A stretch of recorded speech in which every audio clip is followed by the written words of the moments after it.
Hello, everybody. Thank you for tuning into the PG Show, where, well, we talk about all things college football. We interview players and coaches, and today I'm joined by Jordan Domineck, the new Colorado Buffs defensive end. How are you doing today?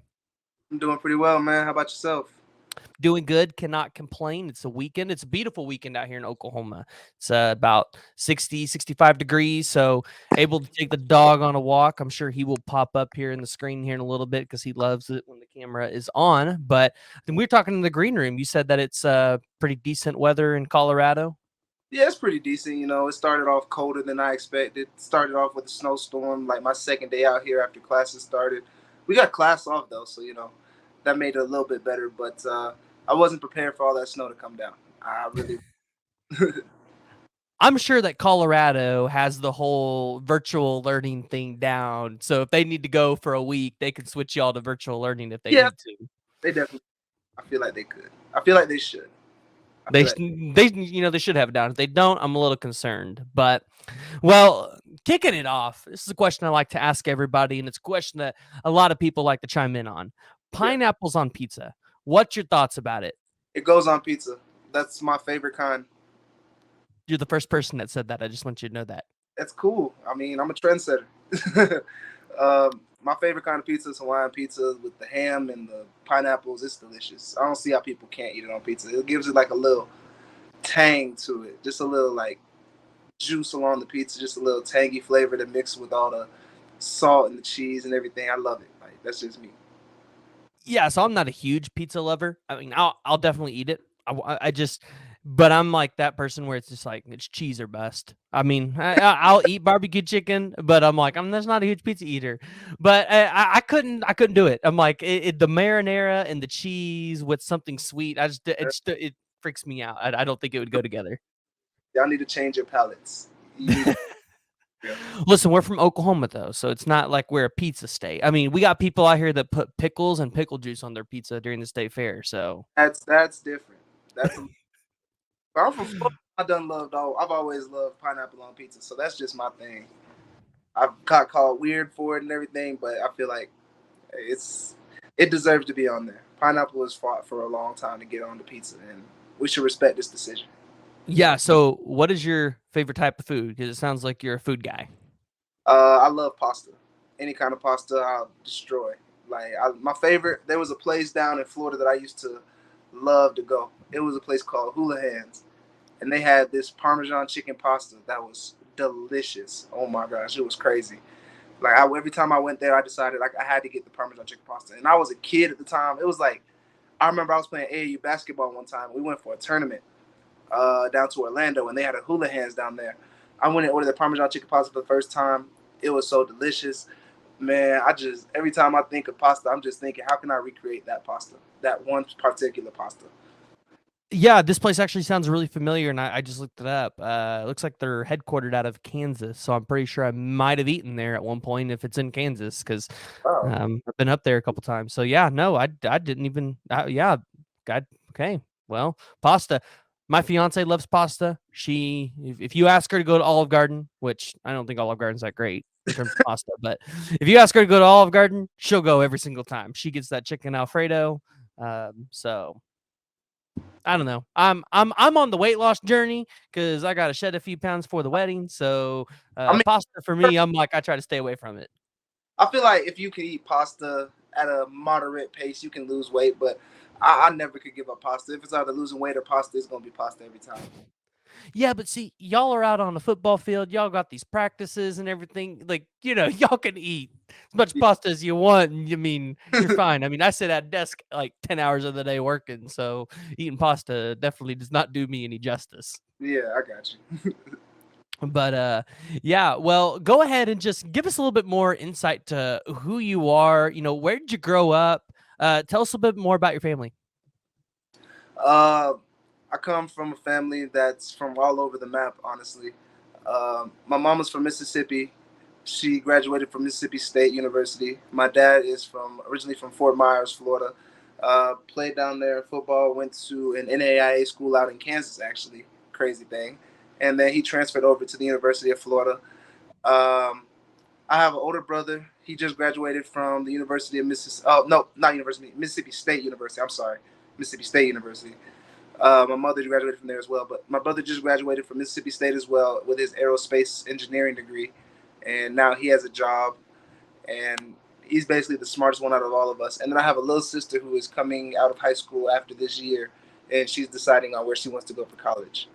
I originally grew up in Lakeland, Florida, Polk County, A63. Have to put on for the home team. Uh, I've always just, ever since I was a kid, I've always been active. I played football, basketball, track and field, baseball. I just try to do it all. I could never just sit down and just be somewhere. I was always just moving. I was always energetic, always physical. Uh, I grew up on, for me, it was just a combination of anime, sports, and academics. That was my thing. I love anime. Uh, if you try to give me a quiz right now, I could probably pass it. That's just something that I do. But I love anime. I grew up, that was my main thing as a kid. I love the adventure. I love to go out and see new places, see different things. I just went out to Red Rocks Amphitheater out here in Colorado yesterday, which was a very interesting thing for me. It was crazy. I love the views. I got so many pictures. That's basically me. I'm just an explorer. I like to explore. I like to go out, have fun. I like to watch anime, and I love playing football. That's my main things about me. There isn't much to me. Yeah. So, what's your favorite type of anime? Because I'm not. I wouldn't say I get into the hardcore anime stuff, but I really like. I grew up always loving the Pokemon and the Yu-Gi-Oh. Of course, Yeah. like everybody else did. I love Transformers. That's not really considered Yu-Gi or anime, but you can see it right here. Yeah. But it definitely intrigues me because this has been a common theme with a lot of the football players. What's your favorite type of anime? So for me, my favorite kind of anime is the overpowered isekai animes, where basically there's an anime protagonist in a random world, just like a regular everyday person. All of a sudden, they get hit by a truck, like literally just get hit by a truck, and they're teleported to a whole different world where they become an overpowered protagonist that just builds up their army. And it's crazy. Like my favorite one at the moment is the time I got reincarnated as a slime. That is my go-to anime at the moment right now. But I've also gone into a couple of others. Shield Hero. Shield Hero was a good one. I haven't been able to get out to watch season 2 just yet. But just those kinds, and then Shogun. Any kind of Shogun anime where it has fighting. Love the fighting scenes. And honestly, I like a lot of relaxed animes as well. So I like the anime movies. There was a anime movie, I believe it was called A Silent Night or A Silent Movie. I think it was about a boy that actually bullied a girl that was deaf, but ended up, falling for her, which is just crazy to me. But I just like all kinds of anime. I'm mainly into like overpowered isekais and shoguns though. That's my main thing. Okay. See, the only after Yu-Gi-Oh and Pokemon, the only kind of anime that I really know is One Piece. But that's just because I got some friends that they're in the hardcore anime stuff. Yeah. But I don't know. I've just never really been able to get into it outside of just the basic. I wouldn't even really consider Yu-Gi-Oh and Pokemon anime anymore, just because it's became so mainstream with a lot of kids. I mean, if you think about it, anime is really becoming more mainstream now too, because there weren't too many people that were willing to admit they watched anime in high school or middle school or whatnot. But it's been such a growing population, especially among athletes. You'd be surprised how many people actually watch anime now and how mainstream it truly has gotten. Like to the point where there are anime movies in, USA theaters. Like it's crazy to me, just the progression of the anime movement. Yeah, that was actually one of my first jobs working at a movie theater, and I noticed when I worked there because I worked there for 2 years. I noticed that they started to gradually start playing more anime movies, and now when I go there, it's like 3 or 4 theaters are playing anime, like just stuff that you've never heard of before. And I'm like, But what? you notice how so many people are going out to watch these movies. Yeah, It's crazy to me because so many people are now on the anime wave, and there's a different genre of anime for every person. Like when I tell you, if somebody says they don't like anime, it's because they haven't experienced the right one yet. That's how I feel.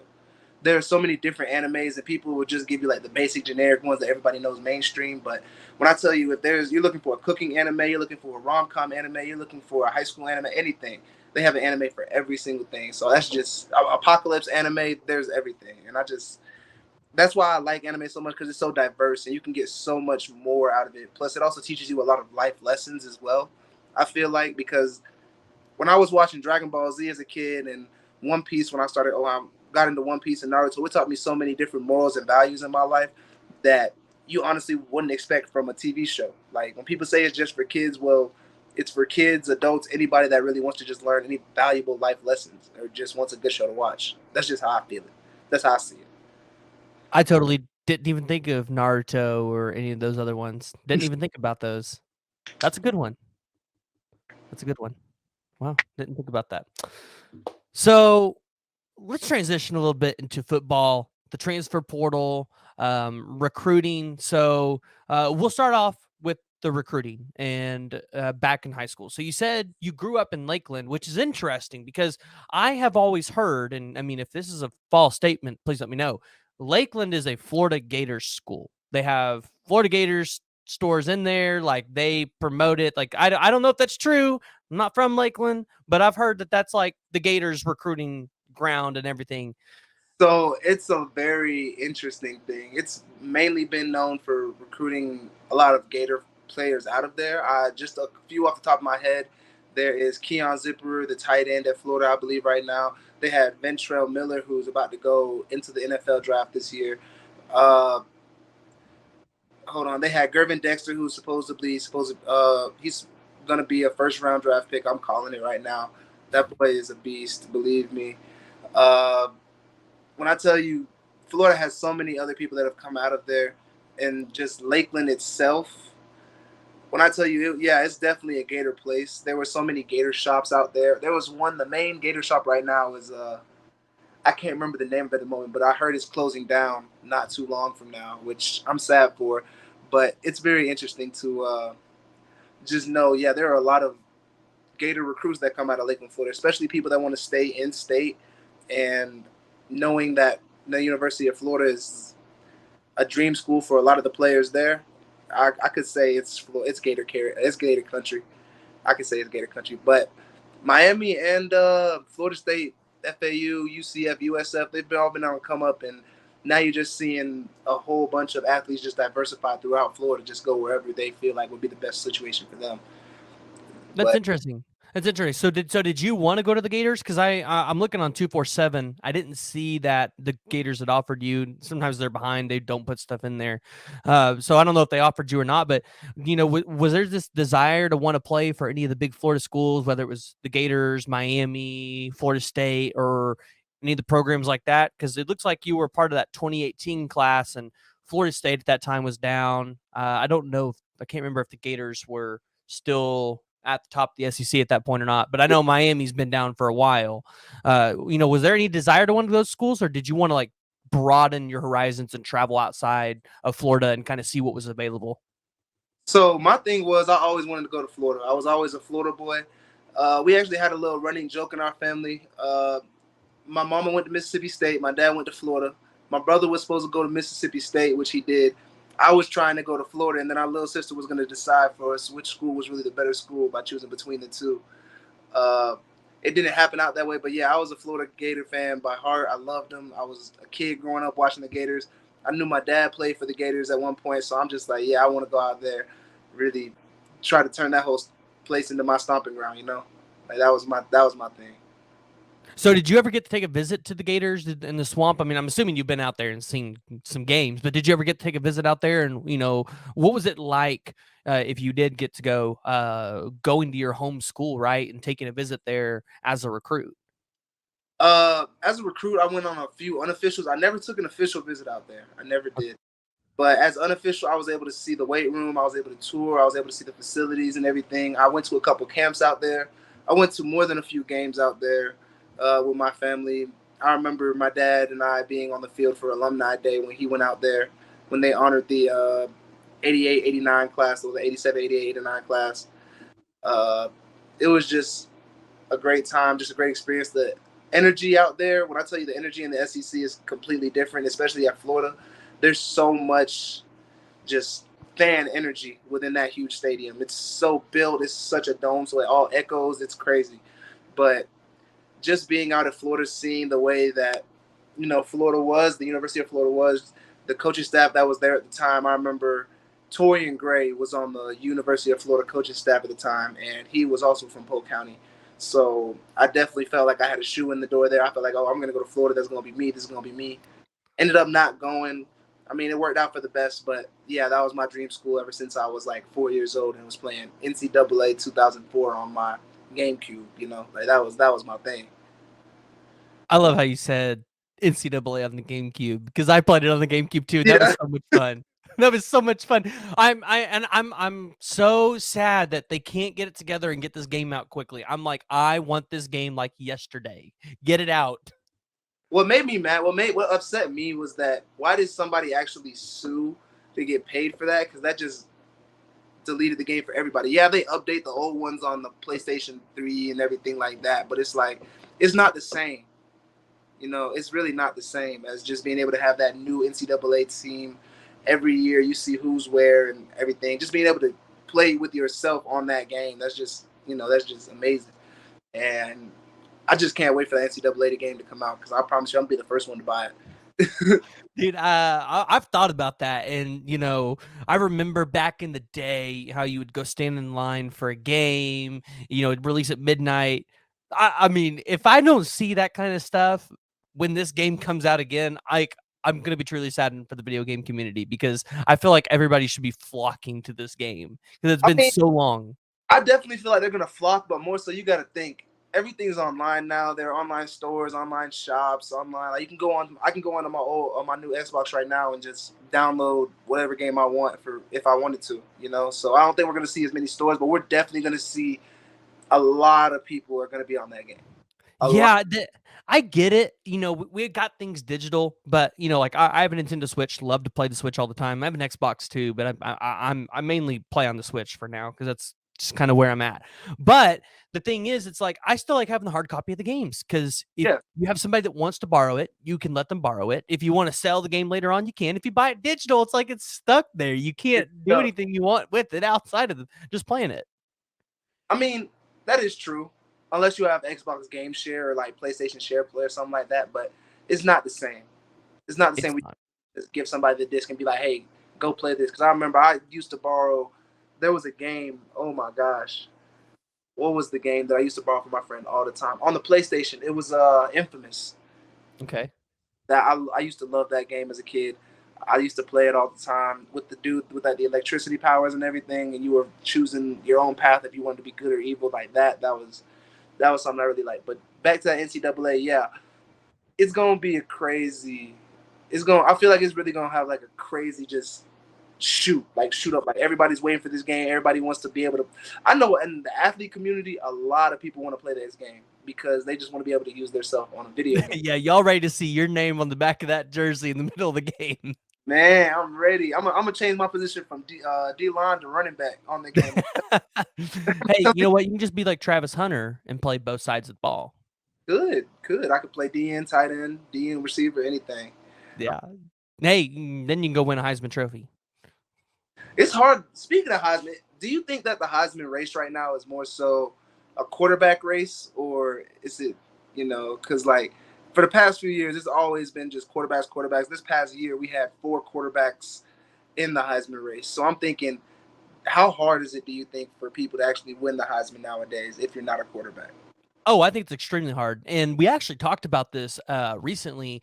And I really think they need to change the way that the Heisman is voted on and the criteria of Heisman candidates that can be there. So obviously, your quarterbacks are one of the most important positions on the team, right? Because if you don't have a good quarterback, it doesn't matter how the other team looks, you probably ain't going anywhere Yeah, just because, that's kind of where the game has shifted. However, there are wide receivers, running backs, defensive players that have made just as big of impacts over the past couple of years. I mean, we talk about the Joey Bosa's of the world, or Miles Garrett. You've got yeah, Tui. I'm probably gonna say this wrong. Tui Maioloa from Ohio State. Like you see all these great defensive players, and they don't even have a shot. They're not even looked at. I talked about it and said on the voting side, you need to take everybody's votes away, and you need to give yeah, it to all the former Heisman winners should get a vote because they're players. They understand what it takes to win that award.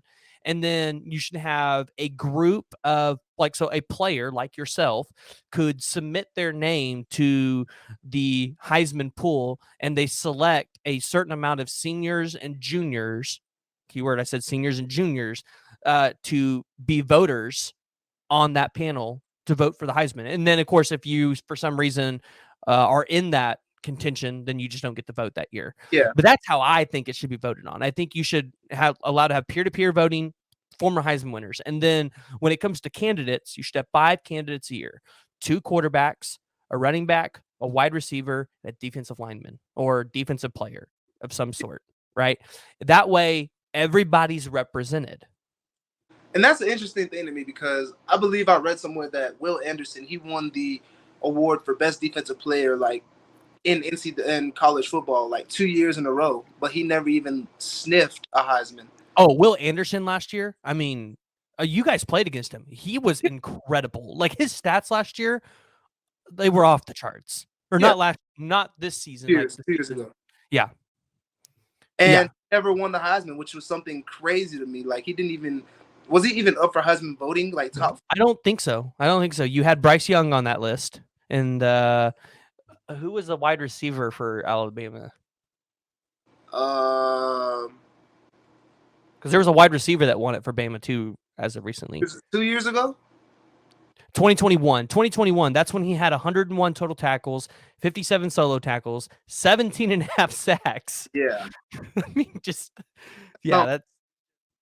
almost not unheard of, but like that is very, very, very rare. That's very uncommon.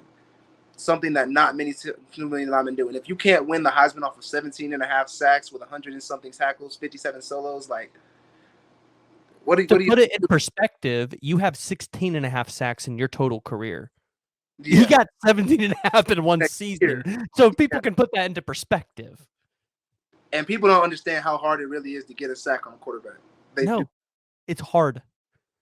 They do not, especially at the SEC level. Man, it's crazy. Yeah, because the thing is, looking at you, right, coming out of the transfer portal at 137 total tackles, 73 solos, 16 and a half sacks, 6 forced fumbles, 4 fumble recoveries in your career, right? We look at that and go, my goodness, Colorado just got a player. Like, those are, like, incredible numbers. But then you look at what Will Anderson did in 2021, 101 total tackles. 101 total tackles and 17 and a half sacks, and he wasn't even considered. And you have to think, this isn't just a linebacker getting these tackles. This is an edge defender, like an edge rusher, a defensive lineman with this kind of production along in the SEC, and he's not even seeing like or even being mentioned in the Heisman race. That's something completely different. No, like I feel like there needs to be a change within the Heisman candidacy. I feel like there needs to be a change. That's my personal opinion. No, there 100% does because, yeah, I mean, you got guys like this that are, I would say, generational talents at the positions, and they don't get an opportunity to really be up at the highest stage, even if they don't win it, just to be there and have the opportunity to experience all the things that happened during that week for that award. They should get an opportunity for that. I feel like at least, like I said, one defensive player, a wide receiver, a running back, everybody should be able to represent at that award. It shouldn't just be we have 4 quarterbacks show up and that's it. Yeah. Because quarterbacks you're always going to have a quarterback put up just some ridiculous numbers. It's ridiculous. And there's kudos to them because quarterback is probably one of the hardest positions, if not the hardest position to play on the offense, for sure. But it's also the point of, yeah, you're a quarterback, you're getting all the fame, all the success and everything, but defensive linemen and like defense, I feel like it's become more shifted to an offensive game. The more points you score, the better you do on offense, the better shine you get. While defense, yeah, you can get a whole bunch of tackles, sacks, and whatnot, but unless you're like doing something extraordinary, you're not gonna get the recognition that you really feel like. I feel like defensive players should get. Well, yeah, because this is what people don't understand, and I mean, maybe OU fans understand it because it happened this year to us, but an offense can score so fast and then put you right back out on the field, and then you might get them off on a 3 and out, but in 2 minutes you might be back out on the field again because that offense just went down the field and scored. And it's like, I don't think people realize how hard it is now to play defense because offenses score so quickly that if your defense is not just ridiculously deep from top to bottom, which outside of really Georgia and Bama, who's got deep rooms like that at every position, like it's hard because you guys are out there every single, like, you guys are probably out there 2 or 3 drives, maybe even Yeah, 4 drives a quarter. it's That's, I ridiculous. mean, yeah.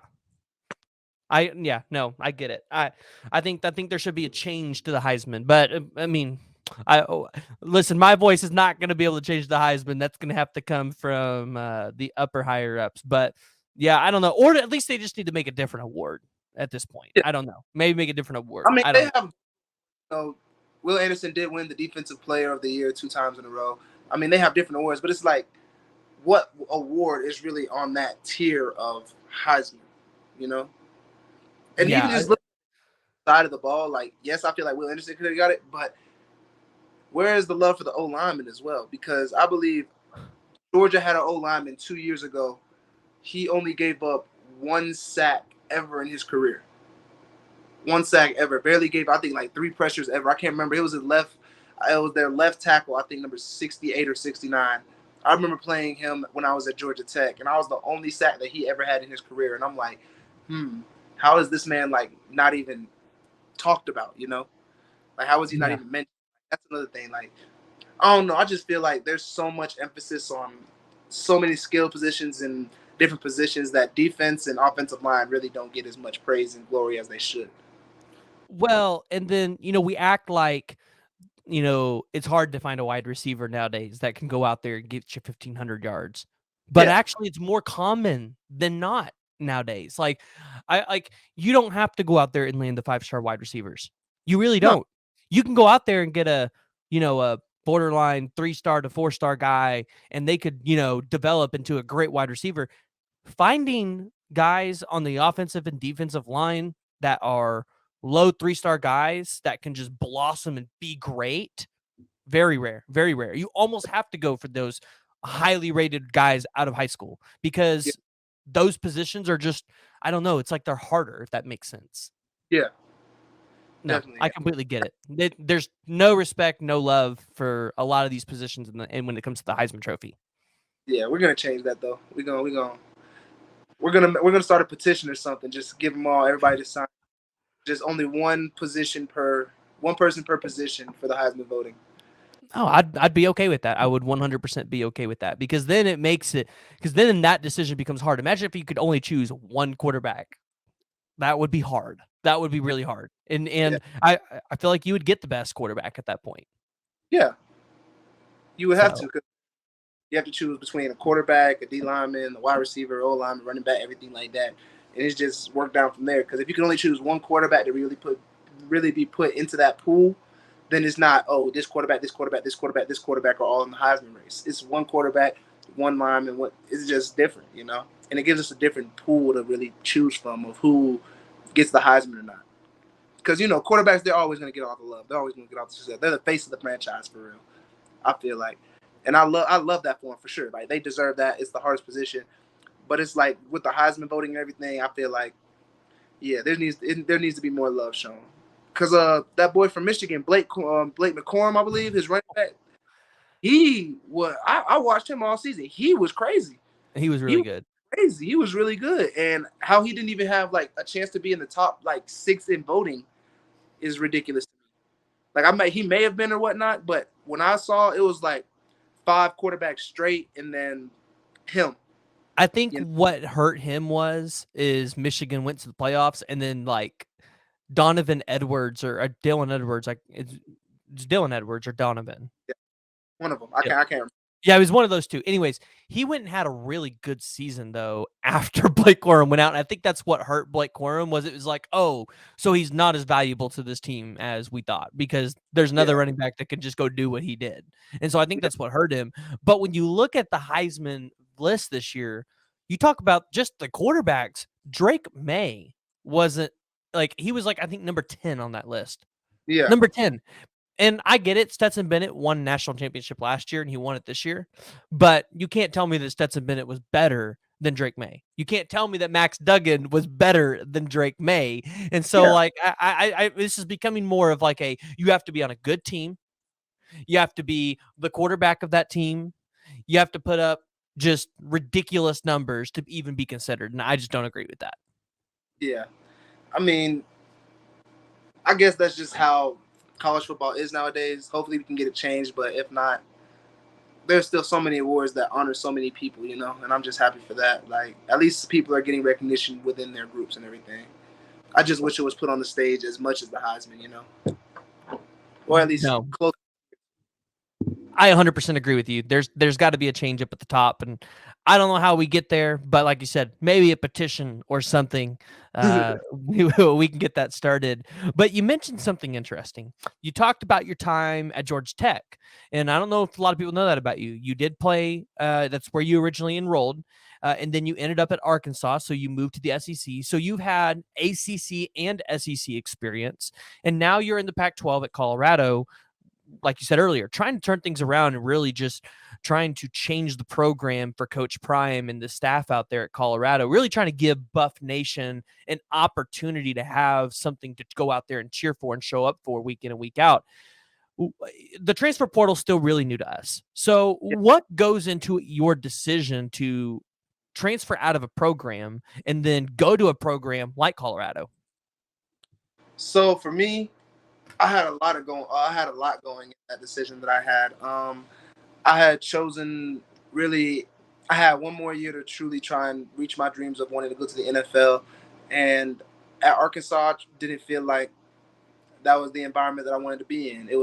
Don't get me wrong, it was a great environment. I love my time there. I love being able to produce there. The Razorback fans and everybody out there that supported was amazing, but me personally, I didn't feel completely happy in which the situation that I was in.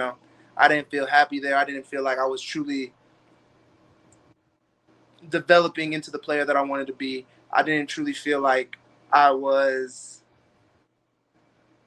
I don't know how to say. Like, I just felt like the environment in the place wasn't for me. You know, like, anybody can go in there and flourish if they put their mind to it and everything. I just didn't feel like it was for me. It wasn't the place. Georgia Tech. I spent my hello. No, are you there? Yeah, no, it's fine. Yeah, sorry, I was getting a call. I apologize. No, you're good. But for me, my decision was where would I go to truly be able to develop into NFL caliber player? Where would I feel like I can truly blossom into myself, not just physically, but mentally, spiritually, emotionally? Where could I truly mature and become a better human being? Where can I go to a place where the people truly care about me, they value me, they want to treat me as a professional, they want to treat me, look, you're going to be the person that we need, like, we're going to treat you as you're valuable. Like, we want you to be as good as humanly possible. We believe in you. We believe you can go on to the next level. We want to help you develop into that person that you truly want to become. And just being able to come out to Colorado, there were a lot of factors in that as well. When I entered the portal the first time, leaving from Georgia Tech to Arkansas, I actually took an official visit out to Jackson State when Coach Prime and his coaching staff were all over at Jackson State, and they almost got me to flip from Arkansas. That's the interesting part about it. I was really debating either going from Georgia Tech to Jackson State or Georgia Tech to Arkansas, and I ultimately decided, hey, I just want to try out what I can do in the SEC, see how I can play, see how I stack up. I realized that I have the potential to play at the SEC level. I can play, I can compete, and I felt like I've seen what I can do. I felt like I didn't have the year that I was expecting to have out there at Arkansas. I had a pretty productive year, so to speak, but I felt like I could do more. And I felt like I could go somewhere and truly develop into, like I said, the person I want to be. And just after establishing a connection with Coach Prime and his coaching staff, while they were at Jackson State, and then entering the portal again, and them reaching back out to me when they were at Colorado, it was just, a wake-up call for me. Like, hey, these people really want me. I know the people. I know exactly what their coaching methods are. I know how they're going to treat me. I know what they expect from me. And I feel like this was the best position for me, where I can truly be happy, where I can go out there, express myself, play the way I want to play, and do what I need to do to make sure that I make it to the next level. I mean, that was my main thing. And then just seeing how crazy, that's the word I can describe, crazy how these fans can get over their football. Uh, Selling out stands last year for a team that, wasn't really pushing the agenda as much as they wanted them to, but they were still out here supporting no matter what. I love that kind of energy. I love that environment. Not many places have that. and just how do you say, how connected the fans and the players are. I know the fans truly love and have a deep respect and appreciation for the players, and I just, I felt like that was the environment for me. I loved it, so I ended up committing here and ended up taking an official visit out here, committed, and now I'm here. Yeah, so you're going to be a super senior this year on this team, and you're going to be able to be coached by what we would consider one of the best recruiters in the country, in Nick Williams, correct? Yes, sir. And one of the better coaches coming from Texas A&M and joining the staff. Have they been able to explain to you what your role is going to be on this team and how you would be even utilized in defense? Because I feel like transitioning from Jackson State to Colorado, there's obviously going to be some different play calling methods and things like that because you're transitioning from a HBCU to a Power Five school, which I mean, give or take. I mean, you're coming from the SEC, going to Pac-12. There's definitely a different level of competition there. But have they been able to explain to you kind of like how you're going to be used yet in that defense? More so, I'll be used as a jack, more of an outside linebacker, edge setter, run protector, possibly helping on blitzes and whatnot. But I haven't really gotten too in depth with them about just everything that we're gonna do, the entire scheme or whatnot. I just know they're bringing me in as a, pure edge rusher, edge setter, defensive end. I can put my hand in the dirt in the 4-3 or stand up in the 3-4. So either way, I feel like the coaching staff that we have now are going to be able to see what attributes each athlete has and put us in the right positions. So whatever I show during spring ball is really what's going to solidify the spot in what I go to. Whether I'm handing the dirt the whole time or I'm standing up, is all going to be that. Yeah, and you guys have been able to bring in a lot of talent through the transfer portal, which I mean it's definitely needed, right? This is a team that went 1-11 last year. No disrespect to the kids that were there last year, but you were 1-11. Like there was going to be a turnover, and Coach Prime has definitely went out there and tried to create. It looks like a lot of competition. You talked about it. There was a Taylor Upshaw from Michigan is there now. I'm not sure if he's going to be utilizing Vontae Bentley still in the linebacker role, or if he could maybe shift a little bit to the edge. This was a guy that maybe I thought could have played the cheetah at Clemson a little bit, so I'm not sure if they'll kind of use him in a similar position at Colorado, but definitely creating a lot of competition for you guys in this room to kind of help make you better. What Yeah. has that looked like for you guys so far this year? Like, have you guys been able to connect, like, as the players? Because I know with adding new players like this every single week, it's not like you guys are they like you're just adding new pieces in. Have you guys been able to connect and like really talk about like that competition at all? Or So I've connected with a lot of the D linemen just within the weight room and just off the field too, just talking to them about the competition we're gonna have and everything. And we're all excited. We all respect each other and everything, and we all definitely want to push each other to be the best that we can be for real. Um, we've all trained together. We all see where our strengths and weaknesses are. And although it is a competition of who's going to be on the field, who's going to be backing up, everything like that, we all just have that mutual respect of, look, we're all going to go out here. We're all going to play. We're all going to put in our time. And we're all going to make an impact. It doesn't matter whether you're coming off the bench, whether you're starting. It doesn't matter. You're going to make an impact as soon as you get into the game. And we come in with that mindset. And so the competition is definitely there. I will tell you that, especially with all the raw talent that they're just bringing in from the portal. Competition is definitely there, but there's also a level of, just respect between older individuals that they brought in, because a lot of us are already grad transfers or, about to graduate that we just brought in. So we all understand what it takes to really get to that next level and elevate your team. And we all have a standard set for ourselves that we're going to try and reach every single day. So that's our main thing right now, is just reaching that standard, getting bigger, stronger, faster. And then competition is really going to start in spring ball. Like, yes, there's competition now. Who can be the strongest, who's the fastest, who looks the best. But for me, I feel like the true competition of when we put pads on and we see, okay, who's going to do what, who can do what, who can play, what their abilities are, that's when the true competition starts. And that's when, you got to be at your best shape. And that's when I really feel like we're going to see like the competition truly increase to the point where it's like, yeah, we got to go get this, like we already have that urgency now, but as soon as we hit spring, we want to hit the ground running. We want to hit it with our feet running. We want to just go in and just automatically make a make a difference as soon as we step onto the field day one. Well, and I definitely think that's something that you guys are going to be able to do. I've looked at your guys' 2023 schedule multiple times, and I've made a lot of content on it. I think you guys have a very favorable schedule to go out there and be bowl eligible at least next year. It's going to be rough at some times. We've seen this before where programs bring in a lot of transfers, trying to turn it over. It could be rough, but definitely, like you said, talking about the level of competition that's going to be able to drive you guys, make you guys better, and definitely want to drive you guys to go out there and win games.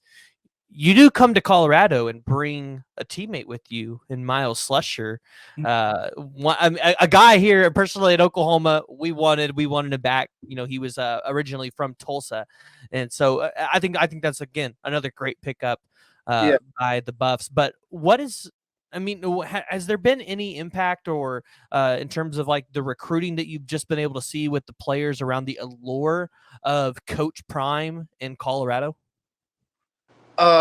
Definitely. I can see a lot of people wanting to come out here. A lot of people just want to come play for Coach Prime. And honestly, I can see the hype behind it. He's everything that you see on video of him, anything that he does is just his authentic self. It's him. He's always going to be himself no matter what. He never puts on a facade like a lot of people.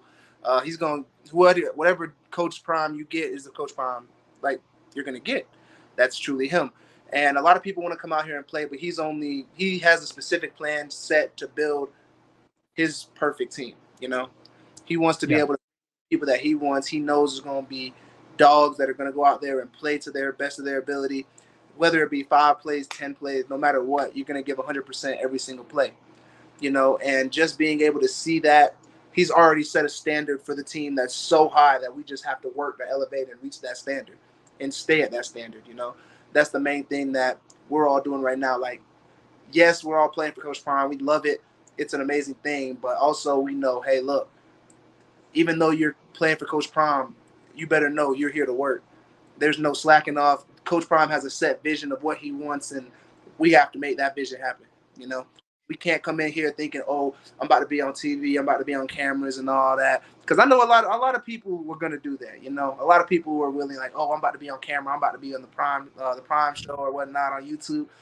You can't think like that. You definitely can. A lot of us came in with that mindset of, look, he told us straight up, y'all are gonna have to come in here and y'all are gonna work. And honestly, it's just been like that since day one. Like, the allure of being able to play for Coach Prime has faded off. Like, look, he's our coach. We got to go out there and go crazy. Like, we have to go out there. We have to play. We have to practice. We have to perform. That's our main goal. That's our thing, and that's what we're aiming for right now. So this is interesting. I'm glad you brought that up. Let's talk about this myth because I know there's been a lot of questioning around Coach Prime's methods and coming into the program, telling guys, listen, there's a good chance you're going to lose your spot. Telling him there's going to be a competitiveness in here, that just because you were on this team and you were recruited by the last coaching staff doesn't mean you're safe. As a player, what does that mean to you, knowing you have a coach that's telling you guys, like, any position is not safe? Like, Yeah, at any point in moment, like, I've got somebody else to replace you, and I'm not afraid to do it. As a player, what does that mean to you? that just puts fuel to the fire for me. Me personally, that's honestly what every coach should do. Like, whether it be in public in a huge meeting, telling everybody at one time, or he's pulling you aside and just telling you, look, you gotta step it up, or else somebody's gonna replace you. Like, that's all. It's always been that level of college. It's always been that level of, oh, when you're recruiting, you're either recruiting to get better, or you always recruit better than what you have now. You know, and that's true wherever you go. I've seen that at Georgia Tech. I've seen that at Arkansas. I've seen that everywhere I went. And that's just the philosophy behind trying to recruit in college football nowadays. And when somebody comes in and tells you, look, y'all better get on y'all P's and Q's or else you're going to lose your spot, that's just motivation for me to you say, you know what, let's get it. Like, let's go. We got to work even harder than what we've been doing, because what we had before, it wasn't working. Like, no offense, but it wasn't working. They went 1-11, and Coach Prime has a vision to turn this whole place around and make it the centerpiece of college football. Like, that's how I see it, and that's how I want to play it. So if anybody were to tell me, whether it be in person or public, hey, you got to get right or else you're gonna lose your spot, I'm gonna just take it as, look, you're not doing what you should be doing. That's just how I'm gonna take it, and I'm gonna go and try to fix whatever it needs to be fixed, whether it be extra work, extra film study, whatever. I feel like everybody that's here has a set goal and mission. And if you're not a part of that mission and you're not willing to put your body on the line, put your mind and mentality on the line for this whole team, then you shouldn't be a part of it. And that's wherever you go. No, I love to hear that. And you talked about Deion Sanders Jr., who has his own film podcast thing that he does on YouTube. Yeah. Does a lot of documentation Yeah. of the teams that Coach Prime's with. And then you've got Shiloh, I think, has a page. Travis Hunter has a page. Yeah. What is it like constantly knowing that, like, listen, you're on a microscope, and anything you do in practice, anything you do in a game, like behind the scenes, like it's like it could be out there. Like, is there like any attractiveness to that? Do you feel like as a recruit or somebody coming in to Colorado, knowing that like everything you do is going to be documented? As an athlete, yes, you can definitely see there's an attraction to it. But for me personally, like this is me personally speaking, I don't see I see how it can benefit people. I love it, and like I see, like don't get me wrong, I see the benefits and everything, but that's not my goal. You know, that's not my mission. That's not what I came here for. I didn't come here to, be worried about documentation and being televised and everything like that. If I'm gonna grow my brand and my image and everything, like I love it for me, just being able to grow my brand and image. But that's not what I came here. I came here to develop into an NFL caliber player and try and get myself into a Pac-12 championship, into a national championship. Those are my goals. Those are what I'm aiming for. And I feel like the whole team has the same ideas. So even though we're going to be under a microscope and scrutinized, I'm not too worried because I know a lot of people here that came in with me or are staying over from the old staff. They definitely chose, look, we're here to work. We're not here to document. It's all good. Like they can have that. We're going to be in here to work. No matter what happens, we're going to put our head down and work 100%, 110% as hard as we can until we achieve the goals that we achieve. The goals that we are striving for. No, yeah, that's awesome. And you talked about, I'm totally losing my train of thought here. Can't remember what I was going to say. My train of thought just got lost. It'll come back to me. I do have a question. Are they using you yet on the recruiting trail for like when they bring people in on visits? Are they using you to kind of like be a host and like show other defensive linemen around campus and talk about kind of how you ended up there? Or did they even do that at Arkansas for you guys? Because I know they do that here at Oklahoma sometimes with some players, but not every player gets to be able to do that. Me personally, I don't really host too much, Okay.